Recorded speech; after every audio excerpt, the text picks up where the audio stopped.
Hola, ¿qué tal? Esperamos que estén pasando de la mejor manera posible este aislamiento social preventivo y obligatorio y les recordamos sostener las redes solidarias de comunicación. En la clase pasada habíamos visto algunas referencias a la lengua como una lengua larga y gruesa. Estos dos adjetivos nos parecen muy interesantes de analizar porque nos remiten a dos palabras conceptos que queremos destacar en esta clase. Esas palabras son la historicidad y la ideologicidad de la lengua. Por un lado, el concepto de largo o de longitud hace referencia a una extensión a lo largo del tiempo, mientras que el concepto de grosor, espesor o densidad hace referencia a este componente ideológico que conforma la lengua en todos sus sentidos. Cuando hablamos de historicidad, nos referimos no solo al transcurso o al devenir de la lengua a lo largo de los siglos, sino también a otro concepto que nos parece muy interesante y consideramos relevante para nuestros estudios. Y es la idea de que la lengua se encuentra anclada a un contexto histórico de las comunidades de sus hablantes. Desde nuestra perspectiva, no nos alineamos estrictamente al concepto o al paradigma evolucionista de la lengua porque no solo es heredero del darwinismo aplicado a las ciencias sociales, sino que también no es un concepto que puede dar cuenta cabalmente de todas las complejidades que implica el estudio de una lengua histórica. Hablar en términos evolucionistas significa pensar en que una etapa que viene posterior en el tiempo significa un avance con respecto a la precedente. Y en este sentido habría formas o protoformas históricas del lenguaje que aparecerían como formas superadas o fenómenos que ya no merecen ningún interés. Pensamos en la dirección de un paradigma evolucionista. ¿Qué tendríamos que decir acerca de la forma verbal aiga? La forma verbal aiga, ciertamente, es la más evolucionada en relación con otras protoformas más antiguas. Pero trabajar con esta forma, con esta expresión, nos lleva a plantearnos el otro eje de sentido, que es el de ideologicidad. Por supuesto, cuando analizamos esta forma más allá de la evolución que ha seguido, sabemos que por detrás también hay un contenido que tiene que ver con la normativa, pero adherida a una distribución social del poder y del saber. La forma aiga, tan arraigada en nuestro medio, está asociada, por supuesto, a la oralidad primaria y está ligada a la falta de instrucción. Y por tanto, si la miramos desde este punto de vista, el problema no es la palabra en sí misma, sino el problema que estaría radicado en que esta forma es expresión de los pobres, de lo popular, y estaría cargada con un matiz dialectal que se considera peyorativo. Por otra parte, muchas de esas personas que se rasgan las vestiduras gramaticales frente a esta palabra no tienen la misma actitud cuando, por ejemplo, escuchamos expresiones verbales como dijistes, tan propia de la zona porteña. Los que nos dedicamos al estudio del lenguaje sabemos que esa S final es etimológicamente incorrecta, porque el pretérito perfecto español es un calco del pretérito perfecto latino en una época en que en que la lengua latina fue tomada como modelo para la lengua castellana.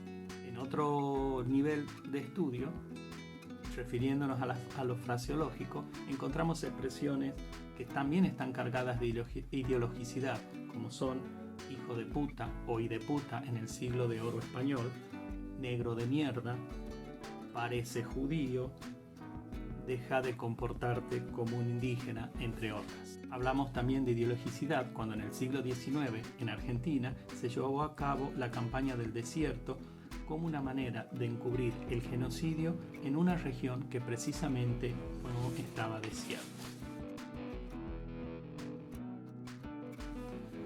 Entonces, si consideramos la lengua como una institución social y como institución social sufre los avatares de las comunidades que lo hablan, la lengua española también está atravesada por discursos sociales, por discursos políticos e ideológicos que promueven determinados usos y desaprueban otros usos del lenguaje. Los invito y las invito a que nos situemos de nuevo en el contexto mediterráneo y volvamos a los tiempos históricos del español en la península ibérica. Para hablar precisamente sobre ideología e institución, podemos referirnos a una de las instituciones con mayor presencia y arraigada en la estructura social y por ende lingüística. La Iglesia Católica y el ideario cristiano han sido una estructura de pensamiento útil a los efectos de sostener el quebrado Imperio Romano. En esa etapa en la que podemos llamar antigüedad tardía o primera edad media, cuando usamos estos términos un tanto ambiguos lo hacemos de una manera consciente, porque sabemos que la idea de linealidad y de etapas marcadas por una historia tradicional tiene un alto componente ideológico que sostiene esta división en compartimentos estancos y que diluye un poco la idea de la porosidad en estos procesos históricos. Bien, como algunos sabrán, en la religión cristiana católica hay una colección de textos sagrados llamados el Nuevo Testamento, y dentro de esa colección se destacan algunos libros, como son los Evangelios, cuya denominación proviene del griego, que significa algo así como buena noticia o noticia positiva o mensaje positivo, mejor dicho, y también el otro libro que es fundamental para este proceso de adoctrinamiento es el Apocalipsis, que significa algo así, también proviene del griego y significa algo así como el relato de los hechos futuros o del fin del mundo. Estos libros constituyen textos muy importantes, aunque no compartamos la ideología, porque ellos han sido, la lectura de estos textos nos ha llevado o ha llevado a la historia de Occidente por una especie de onda expansiva a movilizar a grandes masas humanas con ideales basados en la religión. Así, por ejemplo, tenemos las grandes cruzadas de la Edad Media o la presencia de la evangelización en América hispana en la época colonial, y por qué no, aún en estos contextos actuales solemos hablar de una dimensión apocalíptica de la pandemia, y también son muy interesantes aquellas películas de Hollywood en donde estos aspectos proféticos y del fin del mundo están hiper trabajados por una imaginación desbordante. Bueno, yéndome un poco ya por las ramas, trato de volver de nuevo a la idea inicial y pensar precisamente en la historicidad de algunos conceptos relacionados con esta institución tan profundamente arraigada en la cultura. Cuando decimos Iglesia Católica, Apostólica y Romana, esos adjetivos, católica, apostólica y romana, no son triviales, ya que el adjetivo católica, que proviene del griego, tomado luego por el latín, que fue la lengua oficial de la Iglesia, tiene un sentido de iglesia universal, y por lo tanto se estaría ubicando en un plano superior por encima de las otras iglesias o de las otras creencias. Es apostólica porque responde a una tradición que se está fundando en la tradición de los apóstoles seguidores de Cristo, de aquellas primeras comunidades cristianas. Y es romana porque evidentemente hace referencia al eje político que se desplaza, el eje político y religioso que se desplaza desde Jerusalén, es decir, desde Oriente, del cercano Oriente, hacia la zona de dominio romano. Pero si bien esto es claro en la primera época de la Iglesia, ¿qué pasa cuando cae toda esta estructura del Imperio Romano y el eje se desplaza hacia el mundo germánico? Sabemos que gran parte de la Edad Media Roma prácticamente permanece en ruinas y que Jerusalén está tomada por los musulmanes. Y en ese contexto se genera lo que llamamos el Imperio Romano Germánico, cuyo eje político se encuentra en la ciudad de Aachen, actualmente en Alemania, que también se conoce como Aquisgrán.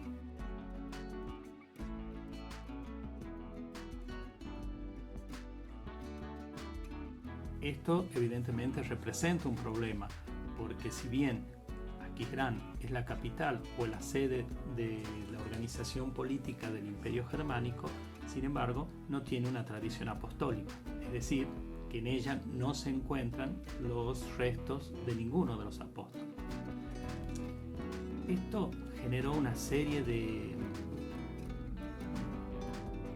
pensamientos que motorizaron a ciertas acciones que conocemos históricamente. Como ya les dije, una de ellas fue la de las cruzadas, que fue un proceso migratorio, guerrero, que se extendió durante varios siglos, por lo menos 2 siglos, desde el siglo XI al siglo XIII, y que culminó trágicamente cuando los cruzados trajeron desde Oriente la peste negra, que acabó con casi la mitad de la población europea. Paralelamente, en España habían ingresado de distinta manera, en distintas oleadas, los grupos étnicos africanos trayendo la religión musulmana. Esto representaba para España y para Europa un gran peligro, porque se veía amenazada en sus propias fronteras. En este contexto, en el siglo IX, se produce en España el descubrimiento de una zona de enterramientos muy antigua que se ubica en el extremo noroeste del actual territorio español, en lo que se conoce como la zona de Galicia. Inmediatamente estos enterramientos fueron asociados con la tumba del apóstol Santiago, y esto generó, por supuesto, un despertar del centro del interés religioso, y por lo tanto un circuito de peregrinación que se transformó también en un circuito de crecimiento económico para toda esa región. Esto, que pareciera ser un mero acto religioso, tiene profundas connotaciones políticas, ya que tener una sede apostólica en territorio español significaba un espaldarazo a todo el proyecto de reconquistar algunos territorios ocupados por los árabes. Así es como, por ejemplo, la figura del apóstol Santiago comenzó a ser el centro a partir del cual se gestó una cruzada en territorio europeo, una cruzada contra los moros, al grito de «Viva Santiago, mueran los moros», o «Por Santiago y por España». De esta manera se configura la imagen de este apóstol, que aparece en las batallas montando un caballo y protegiendo a los cristianos, como la de el apóstol Matamoros, que luego, trasladado al ámbito de la colonización en América, se denominará Santiago Mataindios.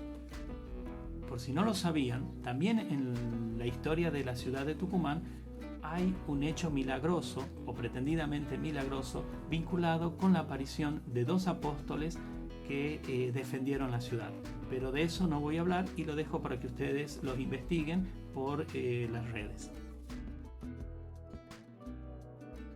Con estos ejemplos y con estas historias queremos retomar el concepto de ideologicidad en el lenguaje. Esto significa que el lenguaje no es transparente, sino que está atravesado por capas capas de sentido que se van superponiendo históricamente y que le dan un grosor, un espesor semántico o semiótico, si ustedes quieren. Bueno, nos vemos hasta la próxima semana.